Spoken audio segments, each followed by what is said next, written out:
അളിയാ അമ്മമ്മേ വിട്ടു വിട്ടു എന്റെ കാര്യം പറ. എടാ മിട്ടുവാടാ. ഞാനും വിട്ടു.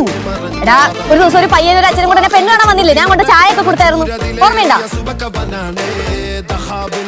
ആ അന്ന് നമ്മളെ മറ്റേ മിട്ടു വന്നിട്ടുണ്ടായിരുന്നു. അത് ഓടിപ്പോയി. അത് ശരി. അപ്പൊ എല്ലാവർക്കും വിട്ടുവിനെ അറിയാറുന്നല്ലേ? അറിയാ? അല്ല നിനക്ക് എന്താ അറിയാമായിരുന്നു നീ പറഞ്ഞത്? നീ അവനെ കെട്ടിക്കൊള്ളാന്ന് വാക്ക് കൊടുത്ത കാര്യം അവൻ്റെ അടുത്ത് പറഞ്ഞായിരുന്നു. എന്തോ പോലെ പറയുന്നേ? അമ്മ ഇതൊന്നും ഞാൻ തീർത്തോട്ടെ, ഒന്ന് സംസാരിക്കട്ടെ. അത് ഞാൻ അങ്ങനെ വാക്ക് കൊടുത്തൊന്നുമില്ല. പക്ഷെ ആ ചെറുക്കൻ എന്നെ ഭയങ്കര ഇഷ്ടമായിരുന്നു സിദ്ധു. എന്റെ അടുത്ത് എന്തൊക്കെ പറയുന്ന അറിയോ? നീ വന്നില്ലെങ്കിൽ എന്നെയും നമ്മുടെ കൊച്ചിനെ അവൻ പൊന്നു പോലെ നോക്കിക്കോളാം. ആഴത്തിനും മണ്ടനാണെങ്കിലും കുറെ സ്വത്തൊക്കെ ഉണ്ട്. രണ്ടു അളയനെ ഉണ്ടല്ലോ. അളിയാ സംഭവം എന്താണെന്ന് വെച്ചാൽ അളിയ ഉദ്ദേശിക്കും പോലെ അല്ല. ഞാൻ പറഞ്ഞുതരാം. കൂടുതലൊന്നും പറയണ്ട.